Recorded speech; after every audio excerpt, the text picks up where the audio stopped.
you've coached in a bunch of different leagues throughout your career. Can you talk about how this run was with the Philadelphia Stars in the USFL? This level of play in professional football, it really didn't matter which league. There's usually what happens is that it's pretty equal in terms of the talent that everybody has. It's staying healthy. It's being able to teach what your offense, defense, and special team scheme is in a way that they learn it quickly. This run by this group was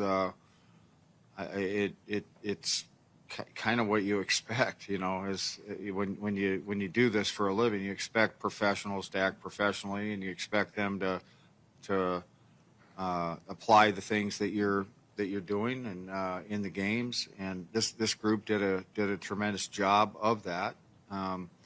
They part of it's believing in what they're doing and then having success and then taking that success and trying to get consistent. And we had a good run. It was a good run. There wasn't one game that we weren't in. And I mean we had for the most part when you lose a game at this level, it's because of what you're doing and you're making a mistake here or there. And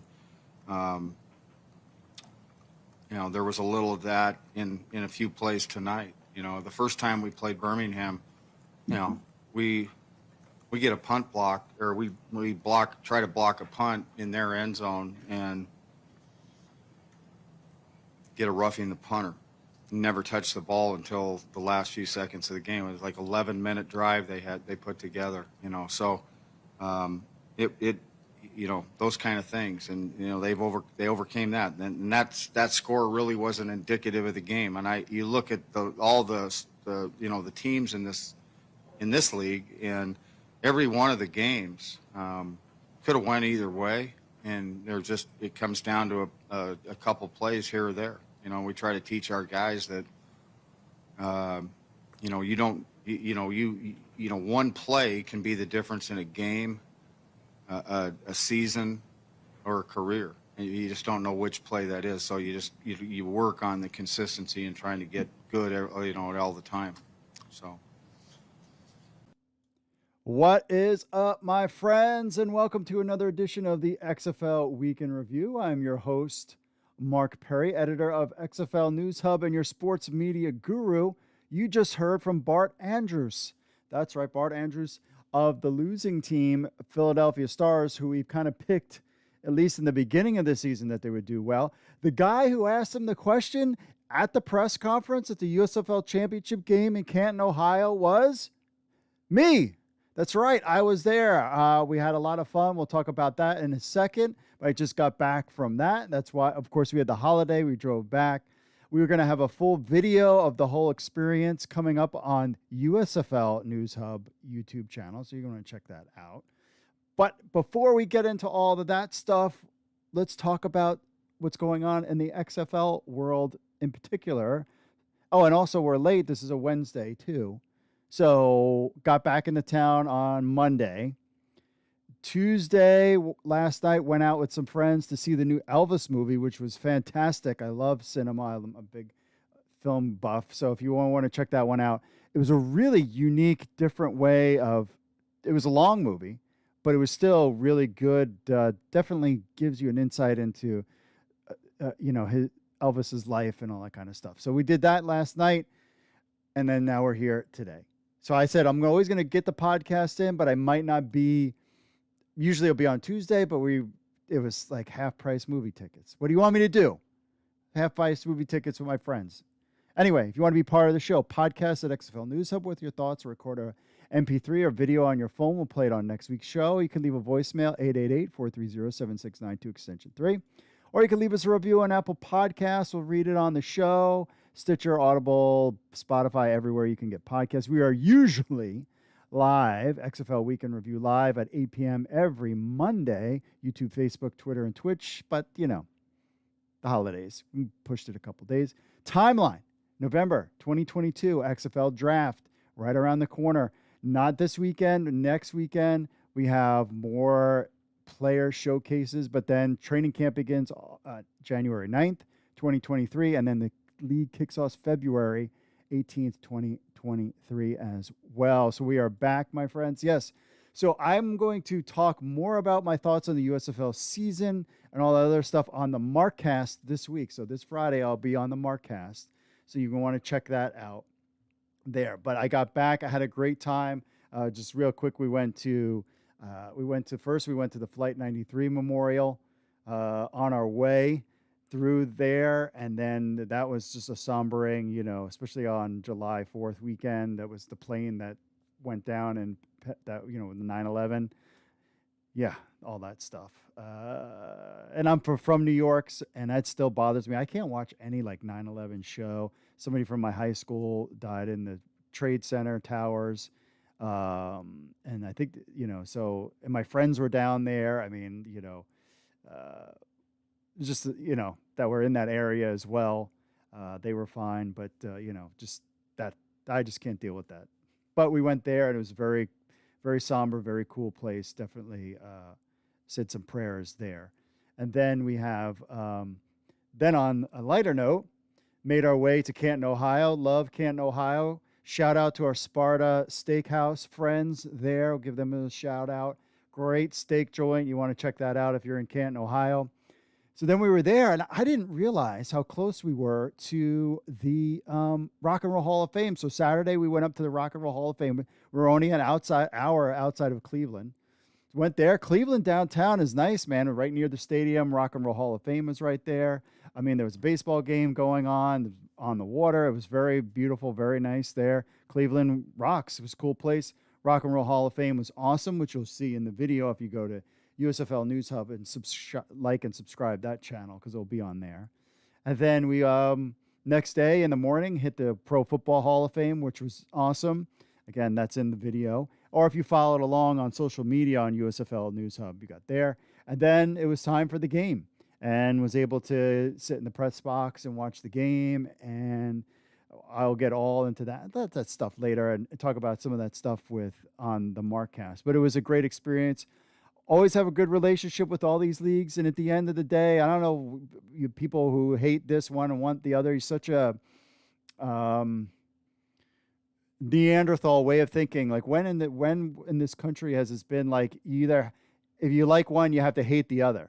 That's a new phenomenon. Hasn't been there. I like the USFL. I like the XFL. I have my opinions on, what I think is better and who's doing well. But, overall, I enjoyed the USFL product this year. Rooted for the guys. Scooby Wright.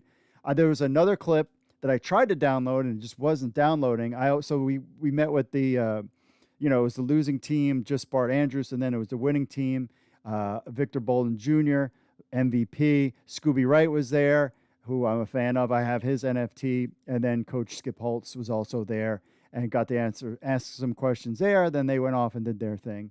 But all that stuff will be in the video. But it was a great event. And I have some USFL news because I think it's important for XFL fans to kind of understand where the USFL is. They're in. They are in. For all intents and purposes, they are in. So we want to thank again.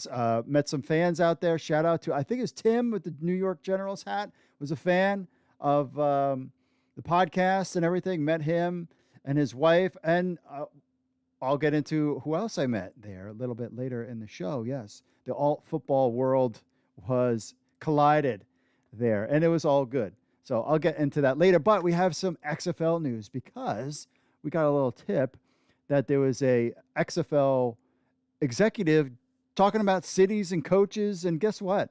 Even though we know that the cities and coaches are out, we know through Mike Mitchell has told us for weeks and weeks now, the XFL hasn't officially named them yet. And we'll get into that. Plus some fan control football stuff. Our man Sam Just has a list of top players he thinks that played in fan control football that should play in the XFL. Plus your social media stuff and so much more. So without further ado, folks, and by the way, if you like football, then subscribe to this channel, smash that like button. Let's get this up to 60 likes because we are on the lull in the next week or two. Then things are going to start to crank up. NFL season is right around the corner. I think we're 30 days from preseason game in the NFL or something like that. And then it's on, baby. It's on XFL, USFL stuff. So much craziness. It's going to be good for you super nerd football fans out there. So without further ado, folks, let's just get into the week that was the XFL and a little bit of USFL too in this episode.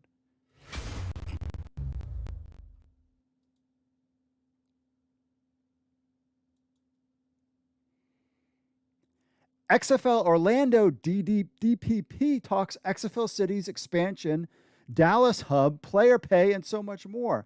So the Sports Slaw podcast with Deb Schneider and former NFL offensive lineman Lomas Brown talked to Larry Lee, XFL Director of Player Personnel for the Orlando franchise, though we're not supposed to know the Orlando franchise. On August 9th, the XFL announced that it's the team's Director of Player Personnel, DDP, Offensive Coordinator, OC, and Defensive Coordinator, DC. The XFL has not officially announced the cities, but of course our own XFL insider Mike Mitchell has been reporting them for a while. Lee will join head coach Terrell Buckley and offensive coordinator Robert Ford and DC Tony Carter in Orlando. He was a longtime NFL player and executive vice president of the Detroit Lions. Lee was asked about the pay structure in the XFL.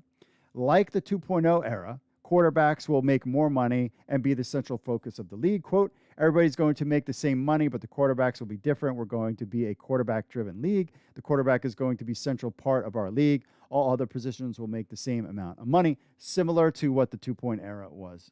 We figured that. I believe the USFL is set up that way as well.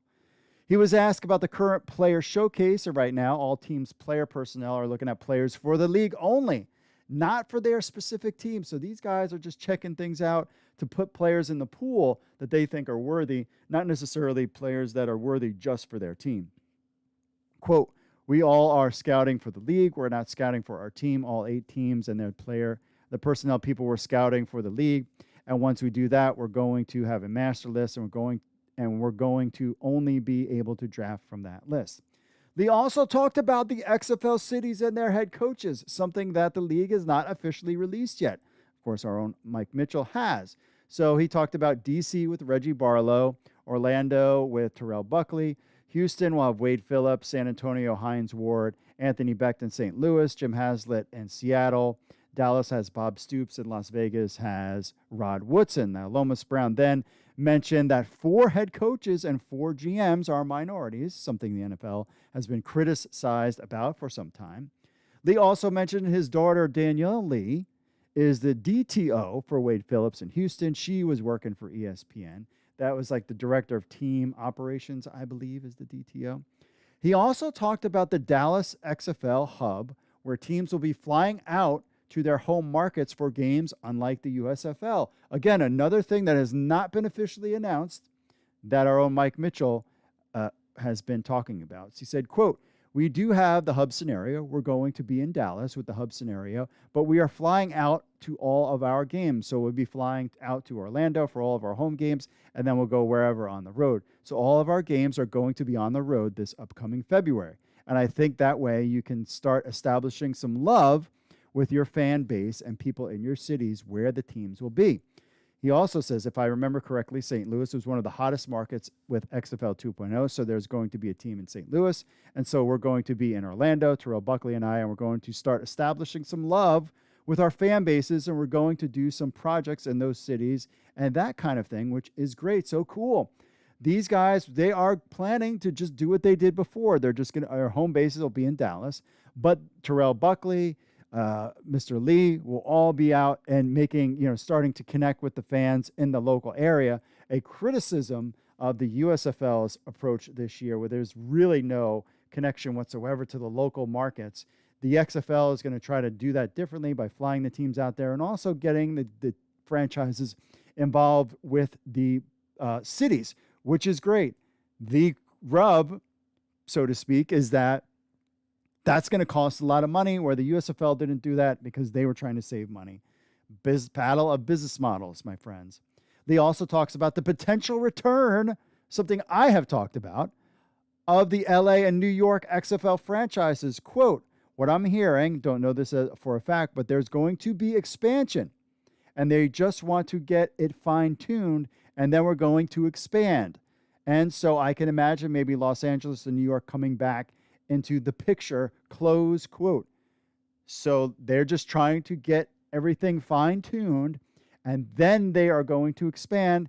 LA and New York could potentially be back on the table, something I have talked about in the past. They talk about players getting released from the NFL, playing in the XFL, his time with Lomas Brown, Detroit Lions, and the number of NFL executives working for the XFL and more.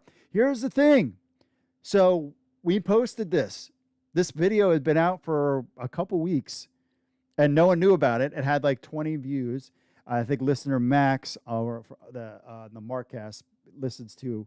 I don't know. This wound up. Somebody sent it to me. I'm just going to put it that way. And within a couple hours of us posting it, they took the video down. So there you know the power of XFL News Hub. But again, expansion, talked about being in the hubs. All of this stuff is confirmed. Now the question is, when are we going to get an official announcement? And I've been telling you all along, I've been hearing August as that time frame. So we got about a month out. Remember, this is the lull. This is the dead zone of interest. People are out and about doing things. So that's why I'm hearing August time frame. So we'll just have to stay tuned. But this is an executive in the XFL talking about these cities. Aside from an official announcement, you got Mike Mitchell, and now you have this. What else do you need? We're just keeping it all covered for you on XFL News Hub.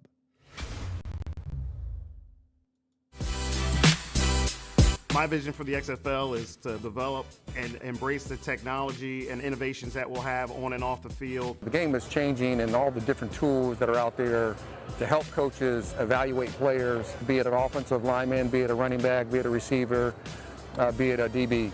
The Breakaway Data is an athlete data company. We create applied athlete data from real positional movements, and we create all sorts of metrics off of how fast you move, how precise you move, what your technique looks like, and then we bake that into coach speak so that they can start to look at the way that they've actually developed themselves as players. It's going to have a huge impact because now you can see the total body control. So when you come out of that thing, full speed, bam, bring the plant back and come back, drive. A lot of this stuff gives you a baseline of how a guy's body moves. We'll have baselines at each position for a body mechanics aspect. How do your hips move? What's your bend like? What's your flexibility like? I want to see punch, see that force number. I was actually going to show them what my force was, compare that, because I still got a little punch in me, and I want to see kind of where these guys are and where it compares. Our Breakaway app allows athletes to take all of their game data, all of their training data, and then all of their personal wearable fitness data, put it into one place. They can use that in order to make better decisions and to really lean into performance science programming. Providing players their own data is really going to enhance the thought process. Why not have as much information as possible for them to make critical decisions when trying to maximize what they can get out of their bodies?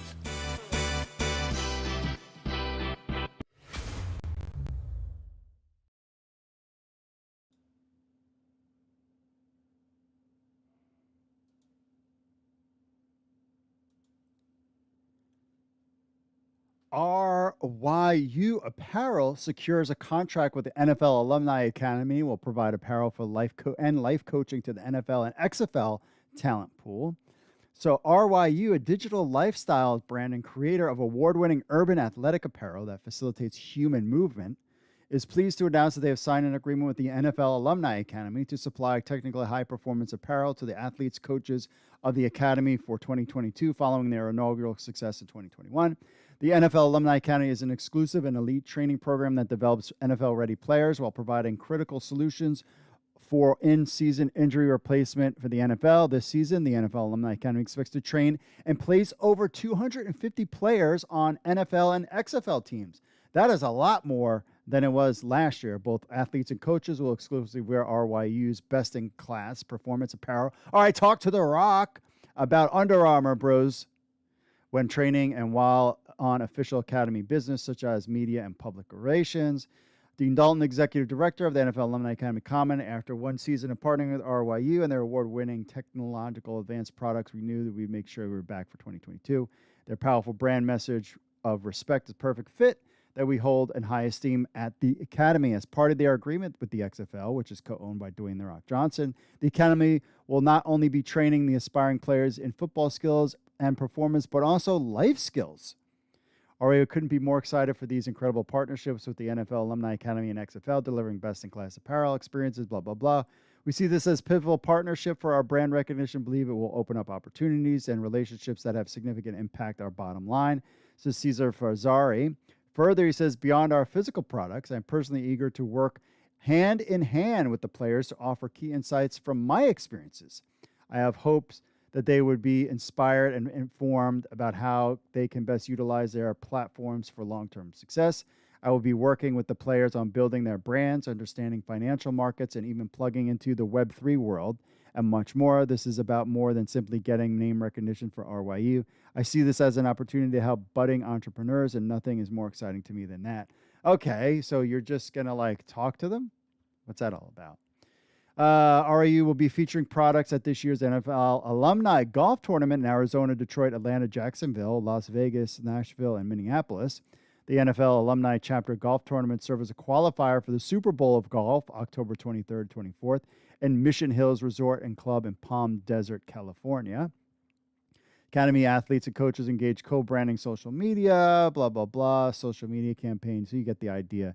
So these guys are partner. The one thing that stuck out with me is 250 players. We've also heard that based on the XFL, when they put these in the player pool, some of these guys in the player pool will automatically be put into the NFL Alumni Academy, which of course is located in Canton, Ohio. I'm hoping to make it out there at least to check out a practice, talk to some players out in Canton, since Canton is like my second home. With my friends from my experience of being there at the USFL championship game. So the things moving for the NFL Alumni Academy and the XFL.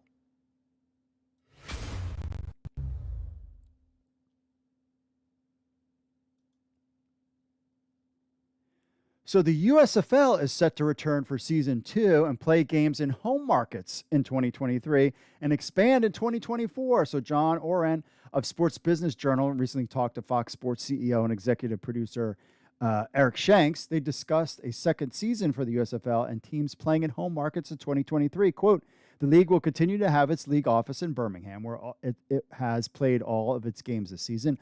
But the USFL's 8 teams will play out between 2 and 4 markets next season, meaning each market will house multiple teams.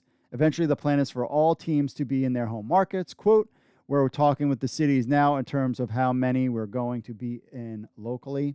Close quote. The USFL plans to keep all 8 teams in 2023, but maybe expand in 2024. Quote, next year it will still be 8 teams, but they will play in multiple cities, so we'll get more home markets involved. Close quote.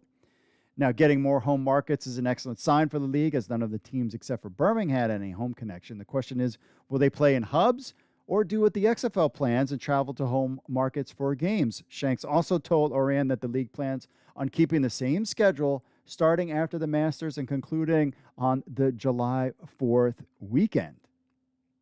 Also, the USFL 2023 season ads already 50% sold before the 2022 season is even over. The USFL has been making news this past week leading up to their championship game. Of course, John Oren of the Sports Business Journal learned more business details from Fox Sports CEO Eric Shanks, including how well the league is doing selling ads for the 2023 season. He says, quote, Fox emerged from the upfront ad sales marketplace with the USFL's second season already more than 50% sold, the network's executive VP of sports sales, Mark Evans, said.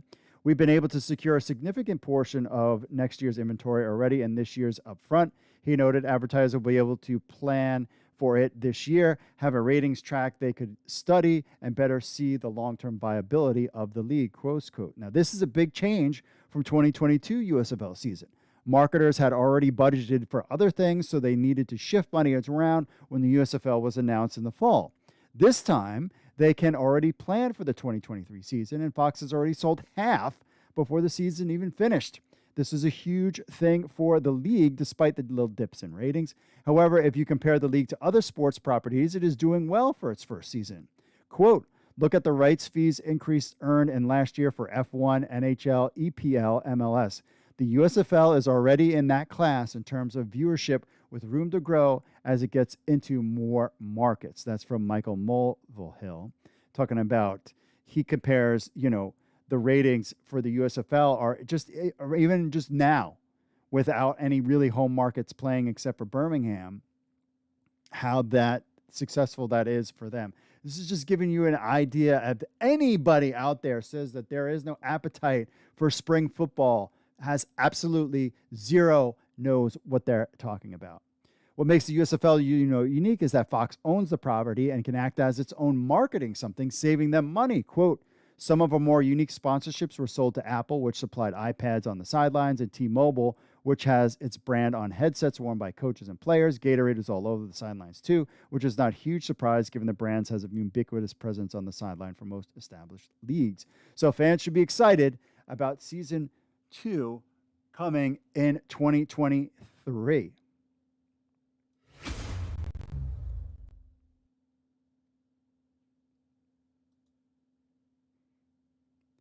The USFL 2022 ratings, the championship game scores the league's best TV rating on Fox since its opening week. The TV ratings are in for the 2022 USFL championship game on Fox, something that I was there for. The Sunday night telecast saw the Birmingham Stallions defeat the Philadelphia Stars to win the league's championship. It averaged 1.517 million viewers. The game scored a .092 household rating. It was the USFL's highest individual game rating on Fox since the league opened week in April with 1.75 million. Prior to the league's championship game, the USFL averaged around 886,000 viewers per telecast on Fox, 13 games during the season and last week's opening playoff game. Now, USFL 2022 TV ratings, the USFL weekly behind-the-scenes show United by Football, which was remember that was produced by NFL Films, averaged 510,000 viewers from 7 to 7:30 on Fox. The pre-game show on Fox from 7:30 to kickoff averaged 771,000 viewers. Nielsen tracked the USFL championship game from 7:42 to its conclusion shortly before 11 p.m. Eastern. The championship game scored a .23 rating in the super mighty 18 to 49 adult demo. The 2022 USFL Championship game peaked at 1.834 million viewers from 10:30 to 10:45. Locally, the Birmingham market averaged an 11 rating and a 24 share. That was fantastic. They've been following the league and the players and everything all weekend long, every single weekend, because they basically had a home game every week. And it was a good thing that the game was close. That's how it was able to push those numbers up, because it came down to the wire, and it was a great game. The USFL's regular season average viewership was under 700,000 per game across Fox, NBC, FS1, and USA Network. 21 USFL games aired on Fox and NBC during the 10-week regular season. Counting the strong opening week numbers, the league averaged just over 1 million viewers per telecast on their two leading networks, over 1,008,000. Last week's two playoff games on Fox and NBC respectively averaged 957,000 and 998,000.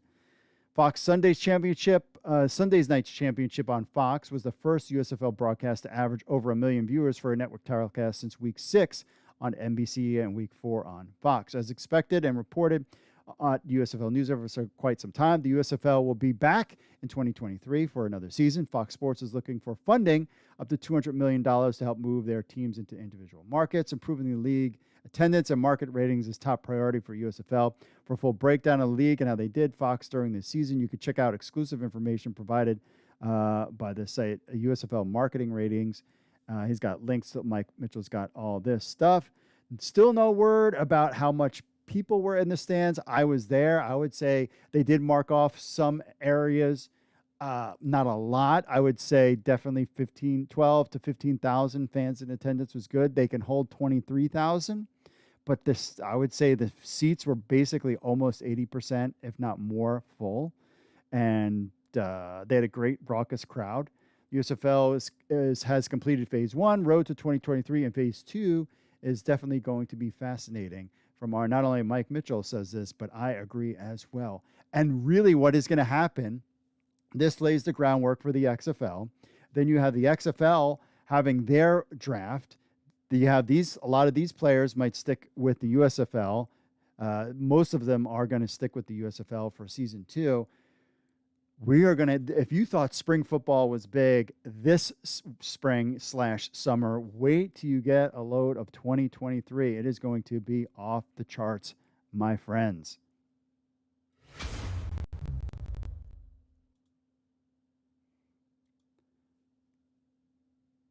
Our man Sam Just has his 5 offensive players the XFL should target from fan control football. So fan control football, you've heard me talk about it. It was a lot of fun. That's a fun league to check out. You can download the app. We've talked about it over and over. But he's got some players that the XFL should take a look at, and we'll go over them. They offer lots of talent. But here's his top 5 XFL-worthy players. Of course, let's start with the most obvious one. He says Terrell Owens. Well, he will not be attending. The most obvious name is Martavis Bryant. Bryant is a former 4th-round pick in the NFL in 2014. As in long before he outplayed his draft status, and then only a few later gave us a glimpse of why he fell in the draft. 6 foot, 210 receiver, a couple dominant seasons in the NFL. That was until he had issues passing drug tests. However, the talent was undeniable. In Bryant's first 3 NFL games, he put up 5 reception touchdowns, which is a record for any player in their first 5 games. So he is a guy on the list. I know he is trying out. He's part of the player. I've heard that he's part of the player showcase. So he will be out there. Maybe he got his act together, and he's somebody that we have to keep an eye on there. Next man on the list is Bryson Allen. I've seen Sam has talked about him. He's a running back.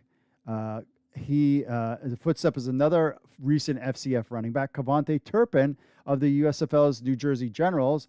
Turpin, of course, is the MVP and set his sights on the NFL. He should get a shot at the NFL. Meanwhile, a man who's similarly electric, Bryson Allen, has looked to the XFL showcases after leading this FCF in rushing his first season with the league.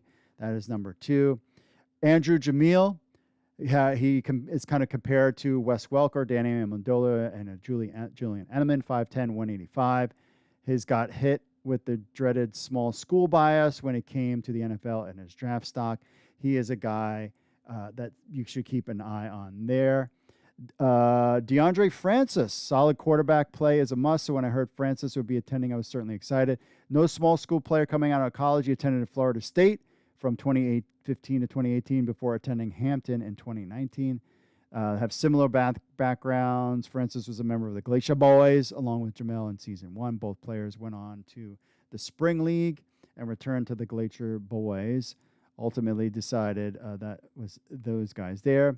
Joe Kaluta, offensive line, defensive line, with it being only fitting a name like Big Joe Kalita, 6'9", 340 offensive tackle, who also played guard as well, has been growing into the football world since he was 6 years old. So he can play both sides, a big guy and somebody that can block. Definitely need a guy there. Some honorable mentions: Cedric Bird, wide receiver; run back Daryl Virgis; running back Sean Thomas; tight end Tommy Auger; offensive line Jonathan Urazi; and QB Chris Barrett. That is his list for offensive players. How about some defensive players on this list? So for his defensive players, he's got Cecil Sherry, a linebacker. This has to be Season 2 Defensive Player of the Year, many known as Scary Sherry. Cecil Sherry. Sherry has been a top player on the spring football circuit for years, but this year he took it to the next level. Traditionally played linebacker through his career. He was asked to add to his repertoire. At times he lined up his hand in the dirt, defensive end, to aid the pass rush. Other times he asked to run with small, speedy receivers the FCF seems to favor. Let's see here. He joined the FC offseason, holding out hope for higher, bigger leagues, but that left him on the back burner. That was before he played all 3 levels in the defense of Season 2 and showcased his versatility. Showed that he belongs in there. So that's a guy that you definitely, I know that now he's signed with the MLFB, Major League Football. So he's going to be playing there, and they're having their season in August. I guess that's just to get more looks. I am hopeful that he's added to the draft pool and he didn't have to try out. And they were like, no, you're good. You'll be in the draft pool, but keep giving us tape. And that's why he did that. I just hope he doesn't get hurt. Quantez Stiggers, defensive back. If Cherry's number 1, then there's no choice at number 2. Stiggers is a ball-hawking, snarling interceptions like a ball belongs to him. He ultimately led the league in turnover force and the young defensive back who once looked to the FCF due to a lack of options in the transfer portal, now is one of the biggest stars at only 20 years old. XFL will be foolish not if they didn't send Stiggers and Cherry an invite rather than waiting them to see if they would apply, hoping they do. Yes, he is only 20, and he was very good in that league. Absolutely would love to see him in there. Slick Nick Williams, a defensive end / tight end, candidate for lineman of the year with good reason. Polling the players across FCF, a name kept coming up, Slick Nick. Offensive lineman respect and borderline fear facing him. Fans and teammates love him. Slick Nick could be another guy that is in the league. Mike Lee, defensive back, another member of the heavy hitters defense, simply good, too good to ignore. Let's see. This is the 2022 FCF All-24 team voted by the players. DeAndre Francis, Mitch Kidd are the quarterbacks. Super back is Malcolm Ballard. Wide receivers, Jordan Smith, Andrew Jamil, Yeti Lewis, Jordan Williams. Tight ends, Tommy Uger and Joshua Johnson. Offensive line, Camille Matthews, DeMarcus Hayes, Abram Hollum for the different things. Defensive line, Nick Williams, Dak Champion, Tobias Cook, and Rusty Becker. Linebacker, Cecil Sherry and Jim Jones. DBs, Marquell Osborne, Quantez, Ben Hunt, Mike Lee, and Julian Charles are some of the names. Now, Jim Jones is a linebacker on there. Played second fiddle to Sherry in season 2. Jones might be the Derek Brooks, 6'2", 225, a little smaller, speedier. It's prototypical Will at the NFL level. Other guys, honorable mention, Devaka Champion, Justin Foster, Darius Dokes, Tobias Cook, and Kevin Petit Ferreri as your name. So these guys are something to keep in mind with that XFL draft coming up and the XFL player pool. We would love to get the full names of all the players in the player pool. The USFL did not do that. I particularly don't think, but the XFL did. They put out all the names that were in that pool, and I would hope that they continue to do that to get fans excited about who could potentially be drafted and players that, remember, the XFL is also going to be looking at players cut from the NFL. So if you're a super fan of the XFL, you got to be hyped to check out guys in the preseason to see who might get cut that the XFL could bring in. Along with your fan control football, you'll be ready to go when the XFL has its draft in November. All right, we'll take a commercial break and we'll be back with your social media stuff right after this. Stay tuned, my friends.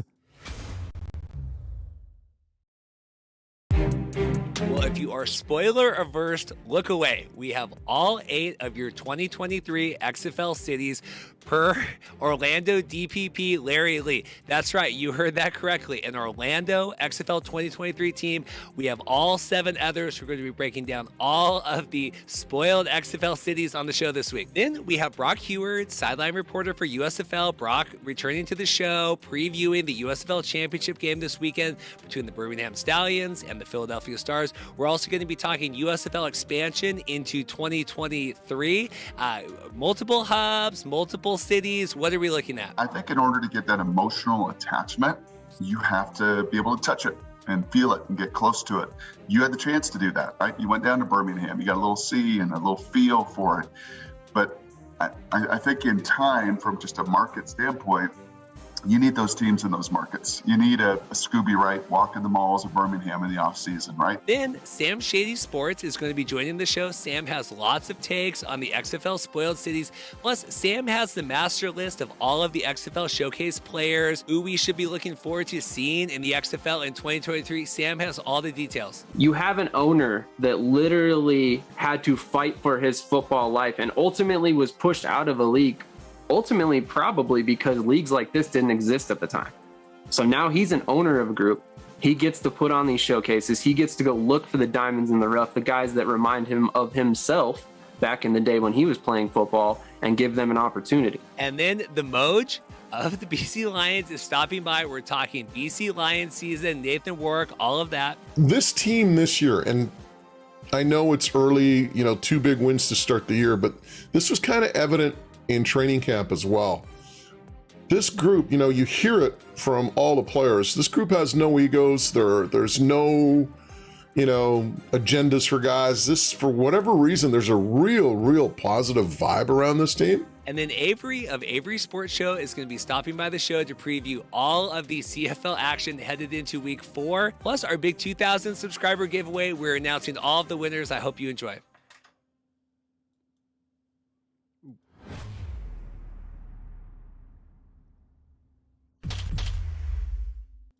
That's what you got when you have to do it yourself.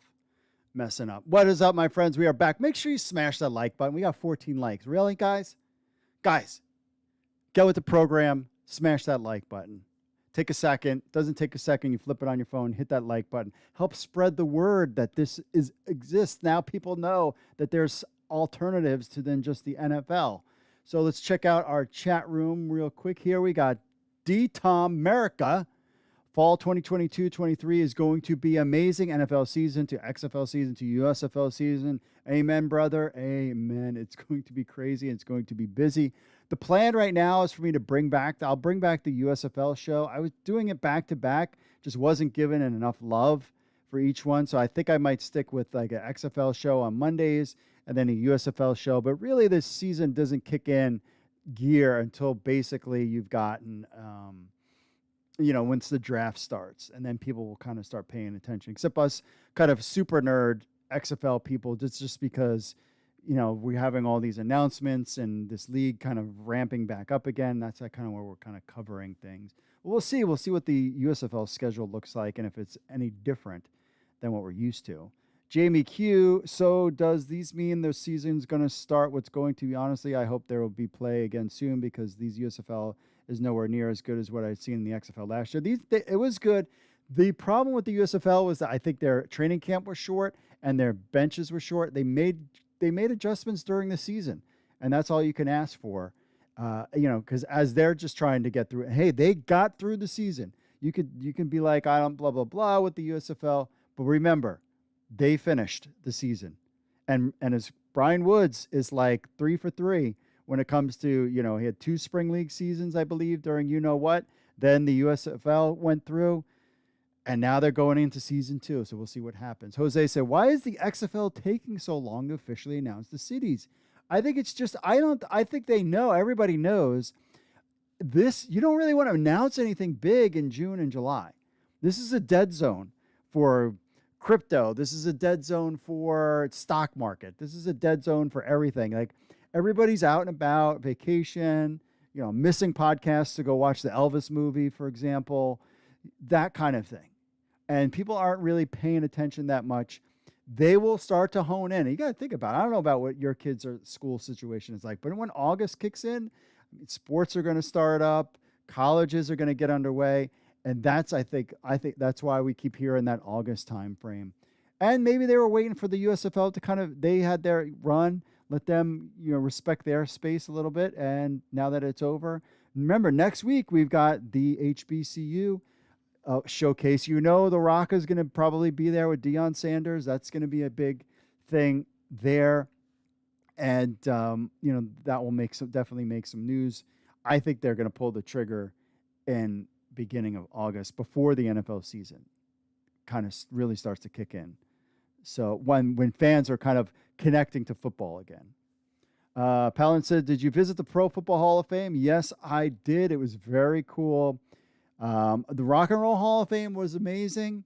The Pro Football Hall of Fame was really cool. Learned a lot about like the history and just from, I mean, everything from like, the balls that they used and how it started. And I was like, why Canton, Ohio? Well, because Canton, Ohio is the home of football. And you learn all about that stuff. It takes you through the journey all the way to, present time now. And you saw Justin Tucker's jersey when he kicked that 63-yard field goal or whatever, 65-yard, whatever it was to win the game. So I had my USFL merch on there and was talking to they had a nice little kiosk of USFL stuff. I believe I had heard that there was XFL stuff there at one point, but clearly they put that away and set up the USFL ones because they were in town. They weren't going to have both. But I heard that at one point there was some XFL things there at some point. So it was really cool. Definitely Canton's a good place to come check out. Especially even if you're in Cleveland, you can knock those two things out in a weekend like we did, but it was a lot of fun. Alan says, I'm curious to see if the XFL does an internal sharing revenue. The XFL is that's what they did last time. They are going to, they're sharing revenue 100%. Because there's only one place going to it. There's not separate ownership. Even though there's talk about separate owners in the USFL, there's talk about that as well in the XFL, but I think they'll just kind of keep everything chill. Jared says, Eddie Money for the Rock and Roll Hall of Fame. I didn't see enough Rush stuff in the Rock and Roll Hall of Fame. I was kind of ticked. We were like, all these bands that we wanted to see. I mean, and I was talking to somebody there. I was buying some merch, and he was like, oh, so did you enjoy your visit? And I said, it was cool. But I was like, where's the Rush merch? Where's the Rush? Where's Neil Peart, the greatest drummer of all Peart? The greatest drummer of all time. Where's all the Rush stuff? And they said they rotate things out all the time. So when you basically if you come once a year, you're basically getting a new experience. So I leave that there. Jared says, were you able to see the Blob? I mean, I saw him from the press box down there doing his little shaking thing, which was funny. Coach says, what about the new cities? We talked about that. That's not coming until August. I like I said, this is a dead zone. Jarrett says the Costello pick 6 reminded me of Neil O'Donnell interception versus the Cowboys. It was so overthrown. Yeah. I agree with that. Paladin says return of the Orlando Rage. I don't think that. Orlando Vipers, probably. Fine with New York, LA. Never really seemed interested. New York Guardians. Paladin says Battlehawks. Jared says, we will be dead before announced. LOL. No, they're coming. They're coming there. Don't worry about that. Let's see. Anybody else? D. Tom America says, Kurt Burnick, the former Packer wide WB, who was just cut, needs to be an XFL or USFL great QB. Huge fan of based on social media. One of those guys you want to see be great. QB. That got thing in there. And Kyle says, he just deleted it. All right. Let's take another break and we'll get to the social media stuff and wrap up the show right after this. Stay tuned, my friends. What's up, XFL Army? If you're a fan of the XFL News Hub and you have a telephone, which I know all of you do because you're sitting there playing on your phones all the time, then why not download the XFL News Hub app? That's right, it's on iTunes. It's on Android. We have an Android version and an iPhone version of the XFL News Hub app. So what do you get? You get the latest news from XFL News Hub, the premier source of XFL news in the universe. Plus, you get push notifications when we have breaking news. You will be the first to know. You can leave a comment on some of the news right from your phone. Plus, you get this podcast on your phone as well. Remember, you can leave us reviews on the Google Play Store or iTunes. It links to other social media, our other social media accounts, and so much more. Be in the know. I know you're on your phones. People are on their phones all the time. They never get off their phones. So why not just download the XFL News Hub app on your Android or iPhone today? All you need to do is go to the Google Play Store or iTunes and just type in XFL News Hub. That's XFL News Hub. Download our app on your phone today.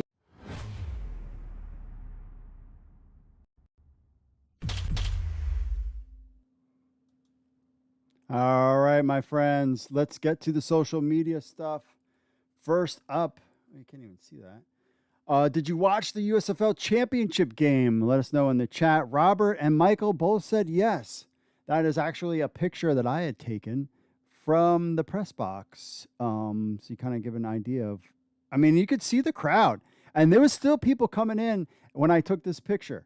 And there were still lines out the side of people coming in. Just want to point that out. So I believe that they had a very successful venture, the USFL did, and Canton.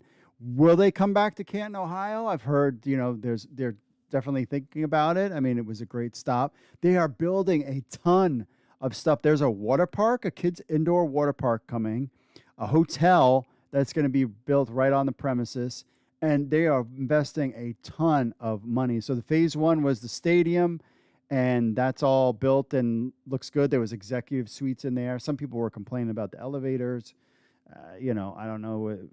Was it an add-on? I don't know what the deal is there, that they were kind of whining about that. But overall, and that was just media people. But the stadium was nice. I mean, what can you say? And, they'll have that game and that NFL game coming soon. So they're doing a ton of construction down there. So it'll be interesting if I can get back to Canton, Ohio, say in October, to see what's going on with the XFL stuff and really be able to kind of see the difference when it comes to construction there. It'll be interesting to see. About the XFL Orlando DDP, talking XFL cities, Randall says, XFLs, please bring a team to Kansas City, Kansas. Since the NFL owners banned civil rights leader. Okay, that's just another. Get out of here. Sean Williams, the big latest performer to join MLFB's Arkansas Attack. Brett says it'll probably be the best 4 weeks of his life because that's how long MLFB is going to. Tickets are on sale now, apparently. Tickets are on sale. If you are interested in going to games with MLFB, something that I didn't realize because I was thinking about trying to go down to Virginia to a game, they play on Tuesdays. And there's some chatter about maybe they might not have the proper permits to just play where they want to play. Somebody brought that to my attention. I don't know. We'll have to find out more on that later on the Instagram. Fred says was working, but the highlights were good. Drew Zolski says that was a great game. Those are on our Instagram, friends. So thank you for checking in there. My nice little picture of my new phone. So super excited about that. On the YouTube from last week's show, let's see. Spicy Ben. Cole McDonald will be a starter somewhere, hopefully where June Jones is the OC. Now, did you hear about Baker Mayfield potentially going, but then they don't want each other to... I don't know what's going on with the Panthers. So does PJ get cut? And does PJ maybe return to June Jones? We'll have to find out. Or does he get put on the practice squad? Does somebody else pick him up? He says, calling it now. As far as expansion teams, we do not have a stadium here. Aloha Stadium is condemned and already ready to be broken down. A new stadium is expected to be completed around 2025. UH is currently using their practice field on campus that sits 10,000 people right now during this past season. Oh, wow, I didn't know that. It was condemned? But, yeah, they need to build a new... That's got to be a pain to build a big stadium there. Alan says, has there been any word of a shared internal revenue? Yeah, the whole league is share revenue. There is no independent owners. All the teams are sharing the money. So it's all into one pot. Isaiah, thoughts on Oakland or Sacramento having an XFL team? Sure, at some point, but not right now. San Diego would absolutely be first. Adam says, I like the idea as St. Louis and San Diego give the cities their lost NFL teams. I also think Brooklyn is a good city to have a football team at. I don't know. The Nets are kind of meh. Everyone's leaving them. Brian says, will Under Armour be the outfitters? We haven't heard that, but if you see the uniforms the players are wearing, yeah, they are. Because it was all Under Armour stuff that the player showcases were wearing. William Lee says, I love that name. Someone just came up with it. The Expo. Flood the internet with that name and message. The Rock with it. The Expo sounds so unique, modern, and cool. Doesn't seem very creative, but okay. JDP, I was at the playoff game. It was great, but it was 95 degrees for the first game. Other than that, it was a very nice experience. Can't wait to go to my first pro championship game. Most High Willing. All right. The DC Phantom would be a good name for the XFL team, in my opinion. DC Phantom. That's kind of interesting. Denzel says down with Discord. I think I talked last week about creating a Discord channel where fans can kind of come in and we can kind of continue the conversation and connect on Discord. I'll probably start promoting that too coming up as well. On to the Twitters. So our crew, Brandon Anderson, Reed, Matt Lyons, who else is going? Evan is going. Andrew is going. Andy Murray's going. All having a huge crew heading out to Arizona for the XFL Showcase taking place in Phoenix on July 22nd. So they are all, XFL News Hub will have a huge presence at that. So if you're in the area, you can't go to the showcase, but Reed's going to be doing a live show, I believe he's talked about from there. So you can definitely hang out with the guys from USFL, XFL News Hub, USFL, all the hubs. But XFL News Hub, they will be out there representing. Super excited for all them guys to get together. Wish I could be there. The problem is I just have no money after going to Canton, basically. And yeah, so that is that. Evan says, oh yeah, I actually met the ref. That's right, Stefan from XFL Newsroom, USFL Newsroom. Met him, got to talk to him. My wife actually approached him because my wife is an angel. She's such a good, nice person. So she saw them in there, and he came up to me. Zach met him. Met a lot of guys from the XFL alt sports world. And my trip there, shout out to, I think it's Tim from, I met Adam from Sports Fantasy Podcasts. I used to work with us. It's nice talking to him, and just met a bunch of people out there. People have recognized me. It was a kind of cool experience.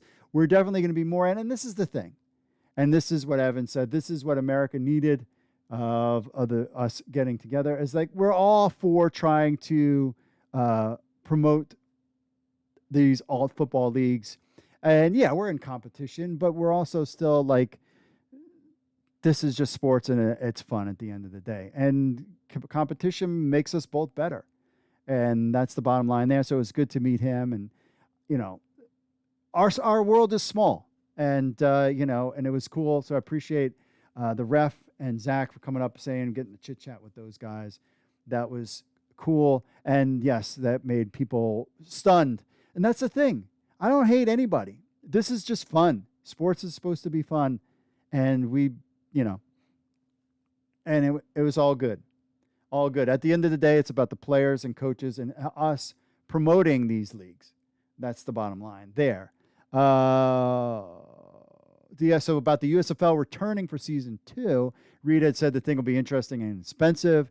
Are they going to borrow things? Talking XFL said it's easy for the USFL to say this now. Who knows what will happen when it's time to pay the piper and actually move these teams to cities? That is, I'm telling you, the next year is going to be so fascinating when it comes to all of these leagues. What is the USFL going to do during the off season?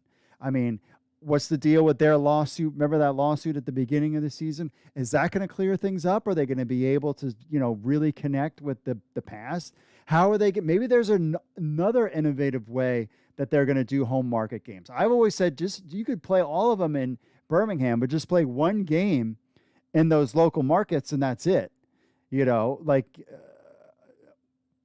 That would be, that's fine too.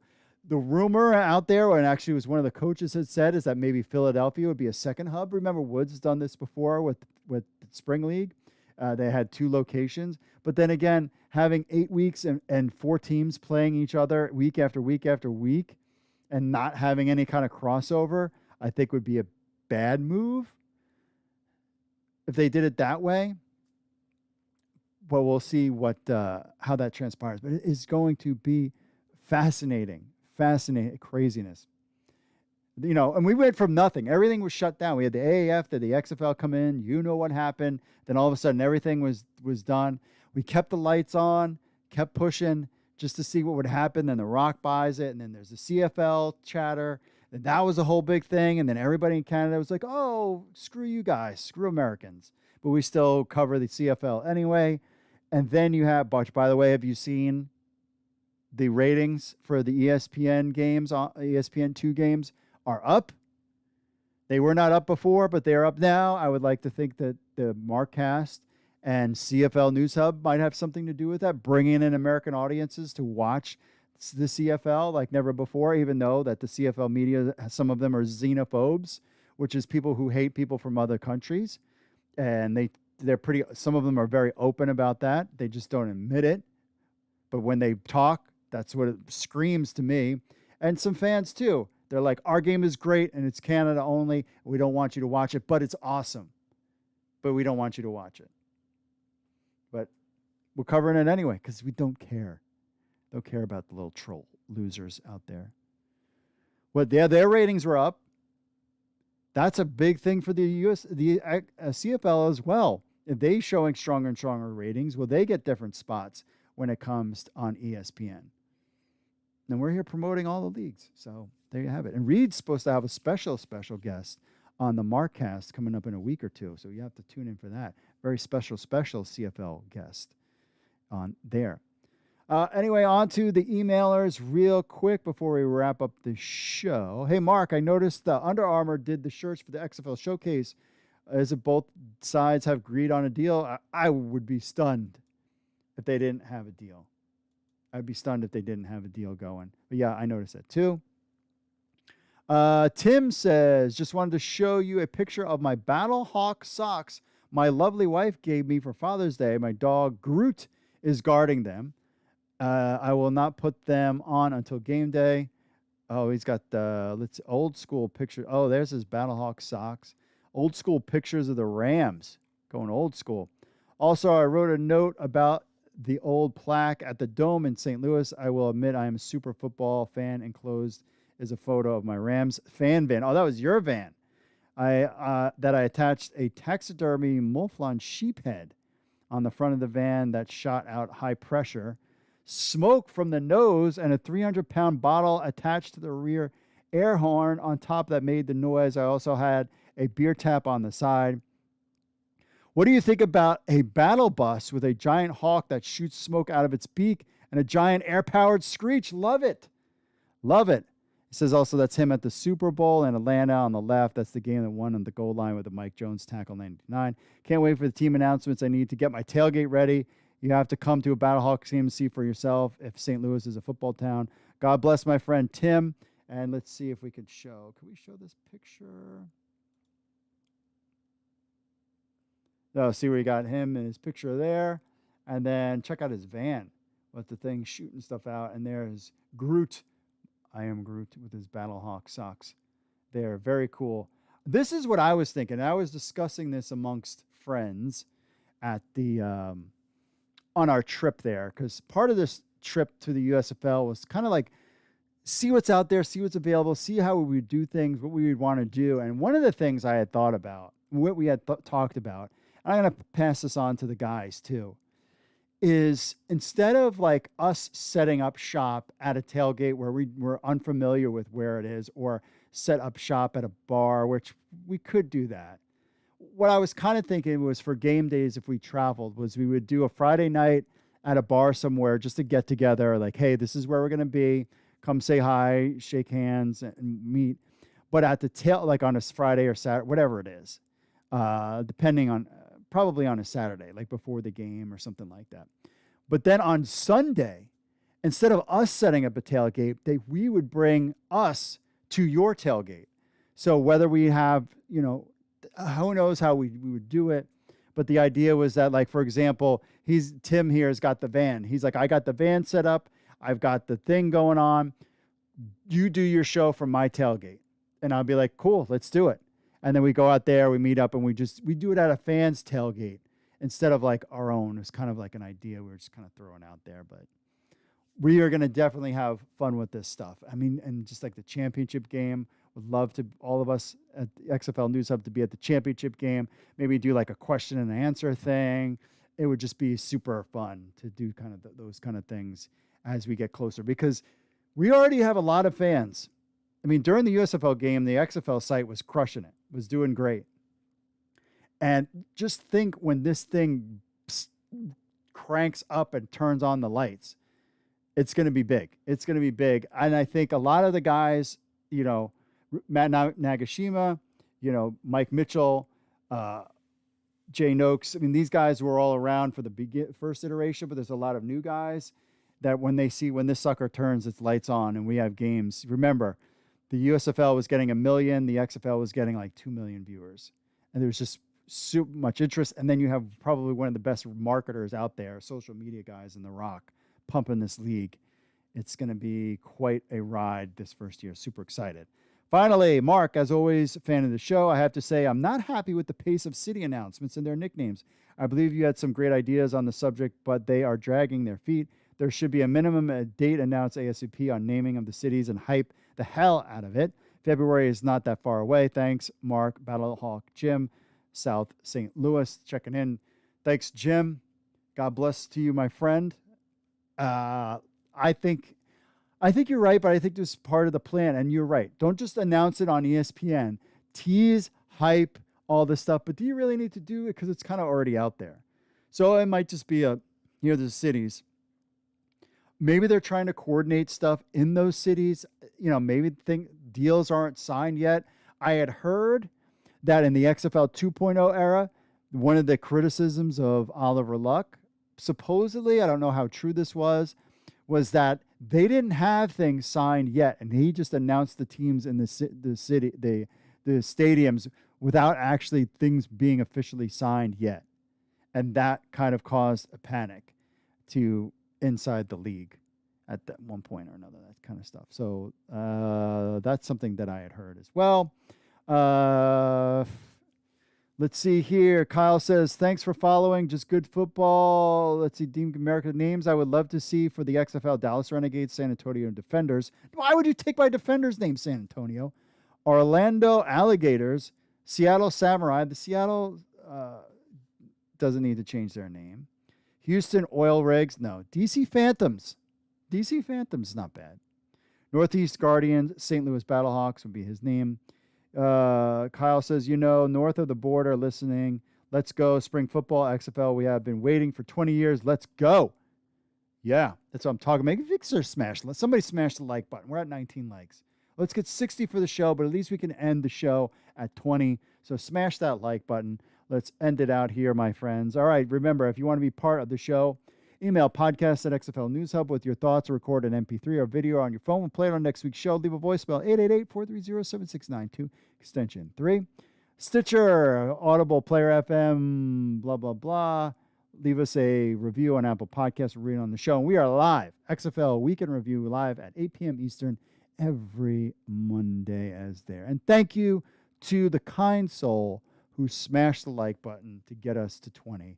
You are a good human being, my friend, a good human being. So, all right, so I'll be on Reed's podcast this week talking about all the USFL stuff, so you're going to want to check out that. Again, it was great meeting the ref and Zach from XFL Newsroom, USFL Newsroom, some other names in the all football space. Got to meet some executives and people involved with the USFL and player personnel people and all sorts of stuff. Again, shout out to my place, Sparta Steaks and Seafood and Pasta, or whatever it is, there in Canton, Ohio. Shout out to them. If you're ever in Canton, just look up Sparta Steaks. You won't. Food was fantastic. People were amazing. Had a lot of fun with them. We went twice. We went twice to their restaurant. We had so much fun with that crew there. So we appreciate them and everybody in Canton, Ohio. We had a great time. Canton's good city, up and coming city. It's kind of meh certain areas, but overall, I mean, the stadium. I mean, it's just that place is going to change. And it's all changing because of one sport. It's this sport that has this thing that you throw and run around, has the power to not only change people's lives and make money with the USFL, fan control football, XFL, CFL, but also, I mean, just think of Canton, Ohio, and all the money that's being pumped in the area because they have the Pro Football Hall of Fame and all the things that are happening around that city. All because of this little thing, this game that we play and that we love. So it's all good. Hey, God is good. God has blessed us to be able to cover for you. And I thank all of you guys for being a part of the show. So that's it for this week's show, my friends. Thanks for listening. Mahalo. Always, God bless. Thank you so much for these dog days of summer checking in, and especially on a Wednesday. Appreciate that. And I will see you all later.